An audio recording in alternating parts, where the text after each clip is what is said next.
So we were talking about fear last week, and I wanted to sort of continue with that.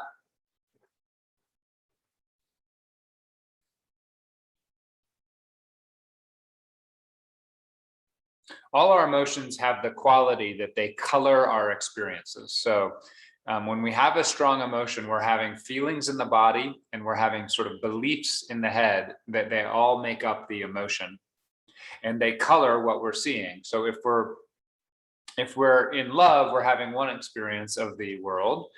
We're feeling very, very open and spacious. If we're really angry, we're having a different experience of the world. If we're scared, we're having another experience of the world. And you can think about this in terms of examples. You know, you walk into a waiting room and you're totally in love, and you see the people sitting around, and you're like, they're not bothering you. In fact, they might seem attractive or funny or charming, and the person behind the counter asks you to wait a little bit longer than you thought, and you're like, no worries, not a big deal, because you see them as you don't see them as trying to get you in some way. And that's one experience. You walk into the waiting room for this doctor's office and you're scared because of what's about to happen.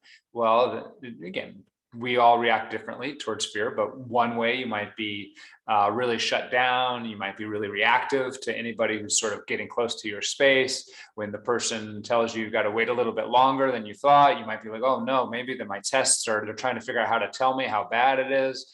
You know, whatever the experience of fear will give you a different experience of the person behind the counter. If you're angry, again, it'll be a whole different experience. You'll be more likely to take offense or be annoyed.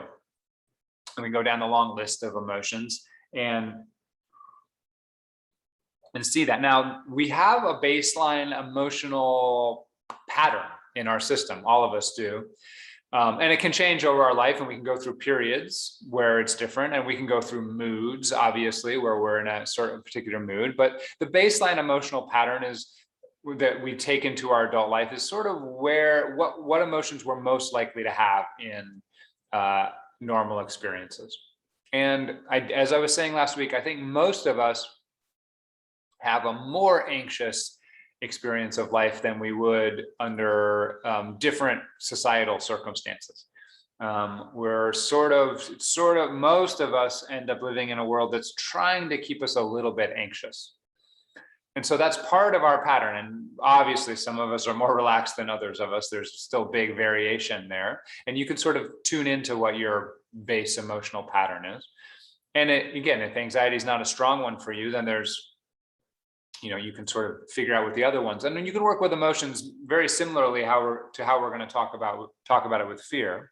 But I do think fear is one of the main emotions operating. Obviously, it's one of the main emotions operating in a human being, but operating in our lives today. There's a lot of interactions that are designed to hook or increase our sense of fear or anxiety. Obviously, throughout the social networks, there's people trying to scare us with political or other kind of causes. So and again, it may be not manipulative, it just may be true that they're scared, so they want you to be scared or angry. Advertisement is largely designed to make you anxious. It's like, oh, I guess I don't smell as good as other people, I need to get that new scent, right? A lot of advertising, maybe most of advertising, is designed to somehow make you feel like you're lacking something, make you a little bit anxious. But our work life, even if, again, it's not intentional, is designed to keep us like, hey, if you don't finish this, you're going to lose your job. If you don't get this, you're not going to get the raise. If you don't do this, you're not going to get the job. If there's a lot of attempts a lot of our motivation is driven by some kind of anxiety. And so when that is pushing on us all the time, even if it doesn't feel overwhelming, it's sort of underneath and it's informing how we're experiencing our life. So when we meditate, one of the main goals or one of the main elements of the practice is to look at our life in the present moment and remove the filters. or to see underneath the filters or through the filters, or to dissolve the filters so that you can see your life without the filter. So if anxiety is a filter for you, when we're practicing meditation, we're practicing removing anxiety for a second from the way we experience the world. This is one reason meditation can be very peaceful and pleasant, is because it does ask us to, the practice by itself allows us to drop underneath our normal emotional patterns.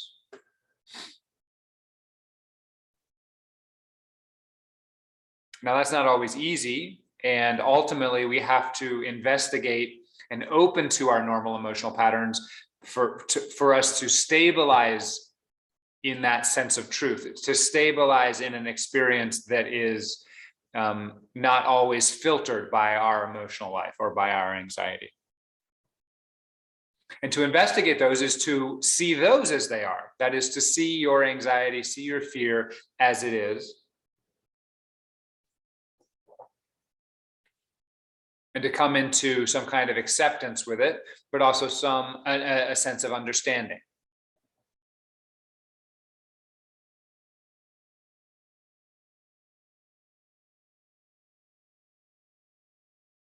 So I go into the doctor's office and I see the person's face, and my initial reaction is something motivated by my anxiety. If I were to take a moment to try and use my meditation technique to drop into the present moment and just see the person's face as it is, see where they are, maybe take in where their emotional life has brought them to this present moment. If we can just do that in the present moment, our filter starts to dissipate. That is, we no longer are reactive. We aren't reacting from our intrinsic fear. We rather get to see the person as they are. When we sit down to meditate, we focus just on our breath, and we might be very anxious when we sit down to meditate, but if we just pay attention to the breath, we'll notice that the breath is not intrinsically anxious. That unless there's some serious health problem going on, your breath is not a problem. And you get to see the breath and see that the breath is happening every moment, and it is not in itself anxious. And it is not in itself anxiety inducing. If you can concentrate on the breath, that might be a challenge at first.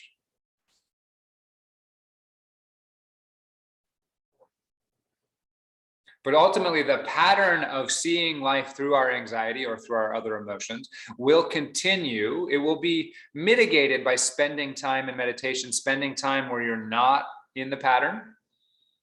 Absolutely will be mitigated. And that's why people who sit every day find a consistent beneficial effect.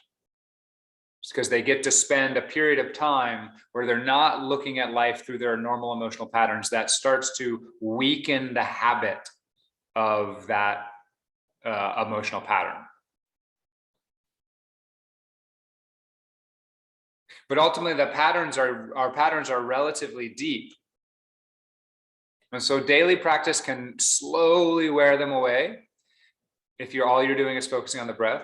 But you can also pay attention directly to those patterns and sort of speed up the transformation. That is, become really awake to the pattern of your fear. And the truth is, if you go far enough along this path, even if you don't intend to investigate that pattern, you eventually will have to investigate that pattern.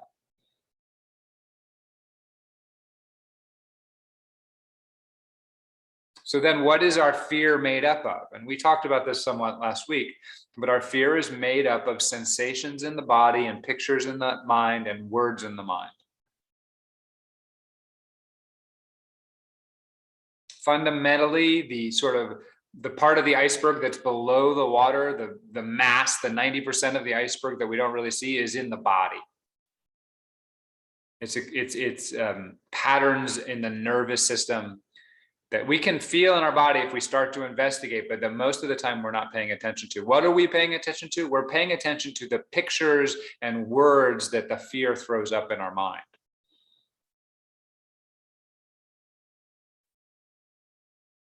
And in fact, we're not paying attention in a mindful way to those most of the time. What we're doing is we're believing them. It's as if it's just when I look out there and I see a tree, I'm like, oh, that's a tree. There's really a tree out there because I didn't do anything to bring that tree about. The tree just appears in my vision. I'm like, that must mean there's a tree out there. Well, this is actually how we interpret our fear as well. I'm just walking along and then my mind says, you are in danger. That person over there is scary. We don't investigate that. We're just like, oh, I'm in danger. Our mind tells us, a picture arises of something dangerous, or words arise saying we're in danger, and we just believe those words because they are presented to us as fact. But they're just the tip of the iceberg. And that tip of the iceberg is generated by this pattern in the body. It is not really generated by the world. The world can be like the straw that breaks the camel's back, but it's not. It's the weight of your pattern is in your body from your whole history and your biology, your evolutionary history as well.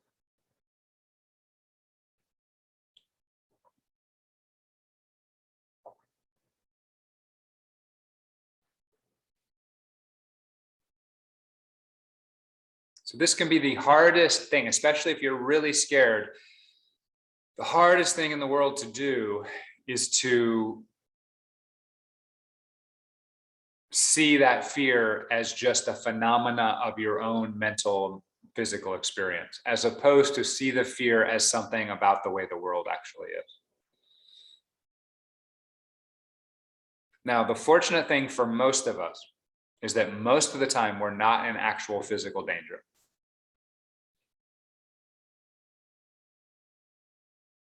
This is it's sort of a key thing to remind yourself. You may think you know it and you're like, yeah, of course I'm not in physical danger, but your body doesn't seem to know it. So it's really important to remind yourself, okay, if right now I didn't do anything to respond to my fears, if I didn't do anything right now to respond to my fears, would I still be okay 5 minutes from now, 10 minutes from now? This is a really important little exercise to do. So I'm anxious about something. You can feel some anxiety in your body right now. Now, maybe you don't have any right now, and you don't have to generate it if you do, but you could probably try this when you feel some anxiety. And most people can find something they're anxious about right now. You're like, I'm anxious about something right now. If I do nothing about it right now, if I just do nothing about it, I don't work on it, fix it, go solve something in the world, if I don't run away or hide or whatever it requires me to do, if I don't do anything about it, will I still be okay? Will I still be fine, healthy, alive in 5 minutes, 10 minutes? 99% of the time, that's going to be true, right? But notice that when you say that, your body might not like it.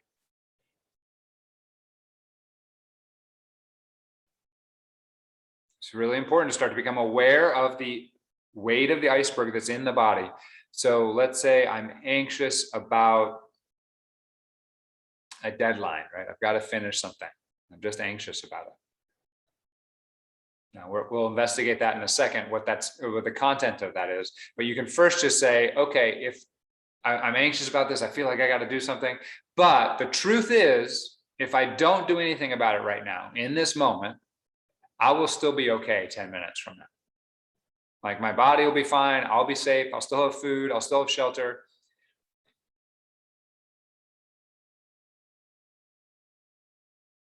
That's just a fact. I'm safe right now, and I'll be safe in 10 minutes. I don't have to actually deal with this problem right now. So that's true, but notice that your body may respond to that with, I don't like that.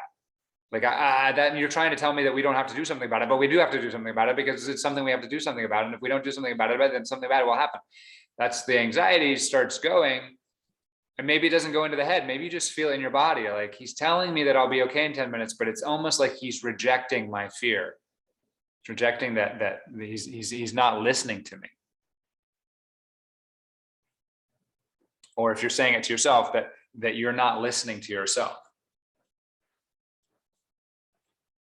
So that's important. That is the fear. Now, when you do that, then you are getting you're getting to touch into the iceberg of the fear. Like, oh, that's where the fear is.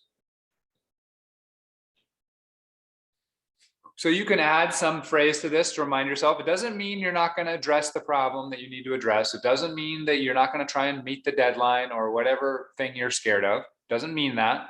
But it does mean you don't have to do it right now, because what we're doing right now is meditate. And right now we are safe. Right now we are safe. And you can really spend some time with this to sort of convince yourself you're safe. You know, you can look around your room and you're sort of talking to your evolution, your lizard brain, your mammal brain, your old evolutionary history, to say, hey, we'll look around our environment and there are no bears and there are no lions, and the roof is solid, the ground is solid, everything is, I am safe. It's true. If I don't do anything about all my issues, right now, I'm still okay. I have clean water and food to drink. I'm wearing clothes. The temperature is within a safe range. I'm not in danger of freezing to death or getting burnt, overheating. And you literally can use your eyes to look around, and maybe it seems like silly to be doing this, but really your body will start to appreciate it. Why is this? It's because most of the time, as I said, we're living in the pictures in our head, and the pictures in our head are constantly drawing up a movie of where bad stuff is happening. So if you counter that by playing the movie of reality, which is right here, right now. And by the way, the movie of reality is much more compelling. It's much richer than anything you have in your head, if you can look at it. Right? So you're just really looking, yeah, there is a ceiling there.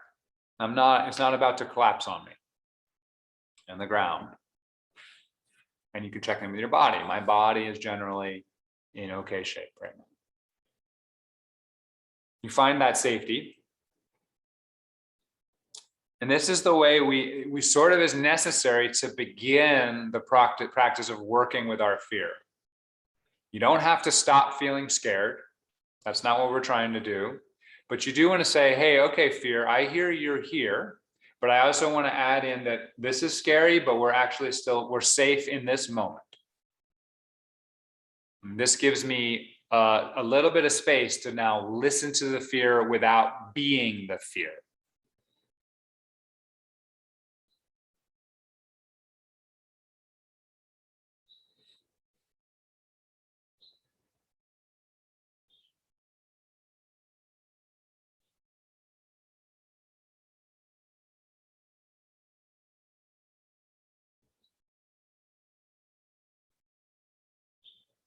So then we want to sort of watch how, and if we're going to pay attention, so then we could do two things. We could go into a meditation where we focus on resource, we focus on just getting underneath our emotions, we focus on our breath, we focus on something that is pleasant, and we just really concentrate on it.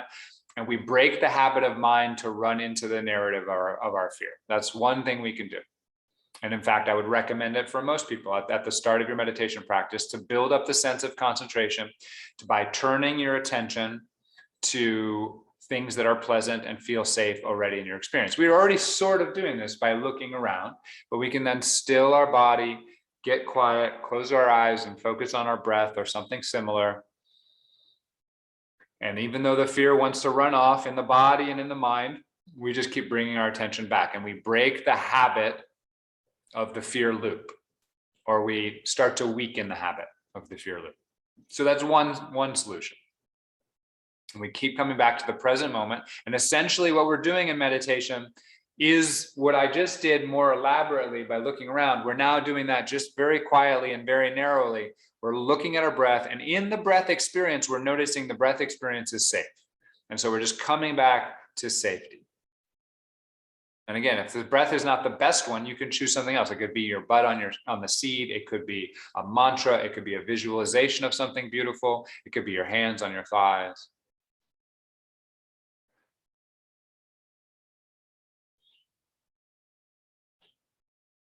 And so that's something you can do in meditation, and it's something you can do in your life. If you have a second, you can stop and you can use your concentration to turn your attention to something that isn't the scary movie in the head.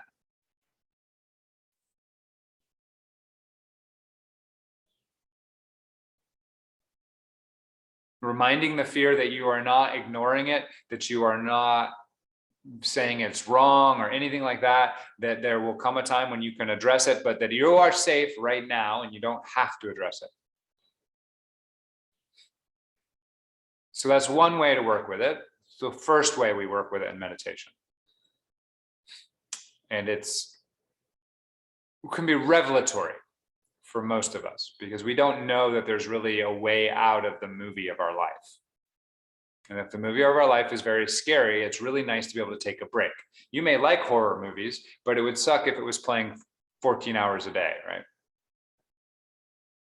And so we need to be able to, I can walk out of that movie theater and go sit in the sunshine for a little bit. Really important thing to learn. So the second way we want to work with it is to now look at the fear itself, but from this space of safety. And I like to compare this to sitting down with a scared child or sitting down with a scared rescue dog. You're now sitting down with your own fear in the same way. Because you know you are safe in this moment, somewhere inside of you, you know you are safe in this moment, then you can sit with the fear inside of you without getting lost in the story of the fear, without getting lost in the movie. So instead of walking out of the theater and standing in the sunshine, now you are reminding yourself, oh, I'm just in a movie theater. This isn't real. I can just enjoy it or experience it or listen to it or watch it. Or again, if it's a child or like a rescue dog experience, you can sit down and listen to the child's fear without you getting scared or without you having to shut the child up. The child is scared of something in the dark closet, and you can listen to it. You can maybe get up and show them there's nothing in the closet, but you first have to listen. What are you really scared of? Fears that are temporary or short-lived can be addressed just by opening the door of the closet and shining light on it. You know, if you're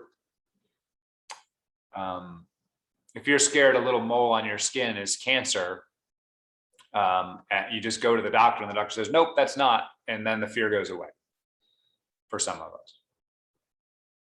Right? So that there are fears that are temporary and short-lived and environmentally sort of triggered that can be addressed just by shining light on it, just opening the closet door and saying, see, there's nothing scary in the closet.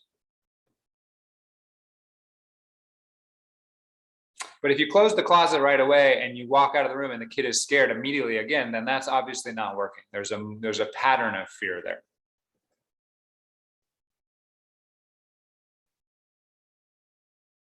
And that's how most of our anxiety in our life is. It's a pattern of fear. And so we need to listen to, sit down and listen to that. If you can listen to your fear, the power of that fear over your life is reduced. Well, it evaporates if you can listen 100%. But even if you can just listen to a moderate degree, you will reduce the power of that fear in your life.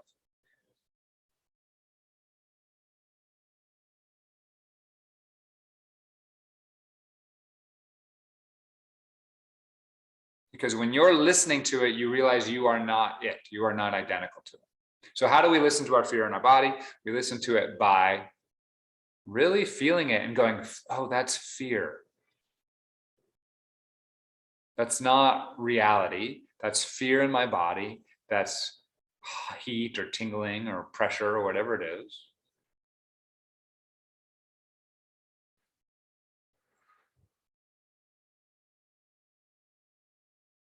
And you can then start to listen to the narratives the fear is spinning or the pictures that it's generating.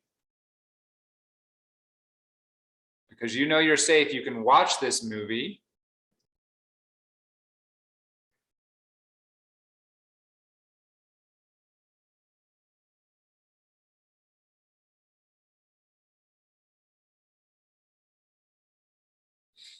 And a big, large portion of our fear is just wants to be heard. That is one of the things we are evolutionarily designed for, is that when we are in danger, we reach out to our community and say help.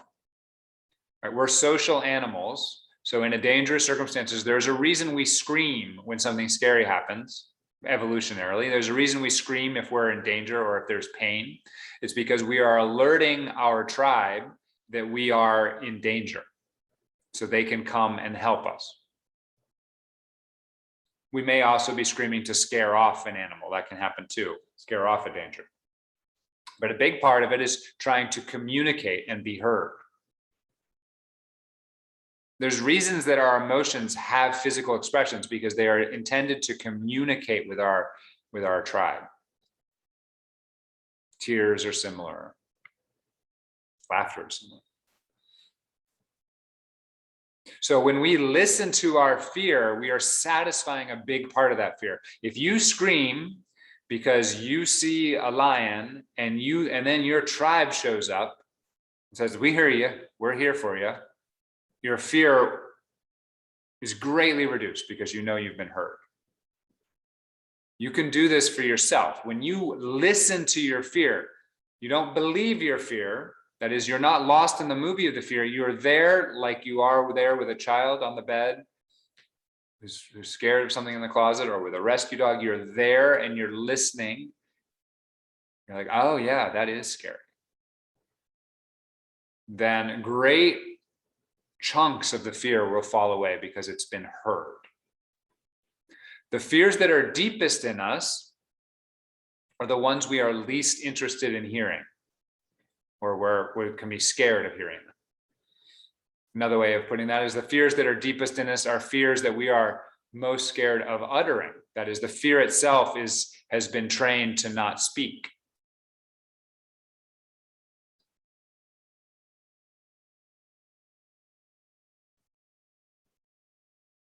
And so we have to create a zone of safety for the fear to speak, and then a zone of safety for us to feel safe enough to hear and listen.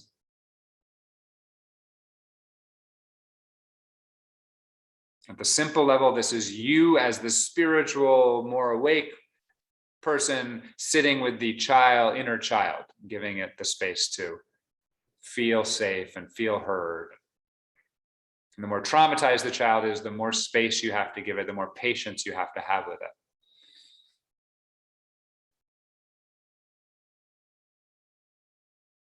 But this also ultimately gets to be as complicated as we get more and more subtle. It gets as complicated as you being with a fellow adult, and the fellow adult is scared, and you're scared, and you need to give safety to that fellow adult.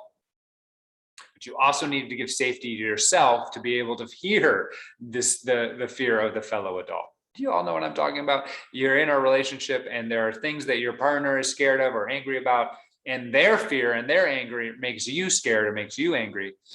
And so it makes it hard for you to be the one that listens, right? So what is required is you have to create enough safety for yourself that you can listen, and give enough safety to the partner so they can be heard. So we need to do this for ourselves. We need to create enough safety and spaciousness so that we can listen in the moment to ourselves. And then we need to create enough safety and patience to the things inside of us so that they can speak and be heard. And this is ultimately how we work with fear.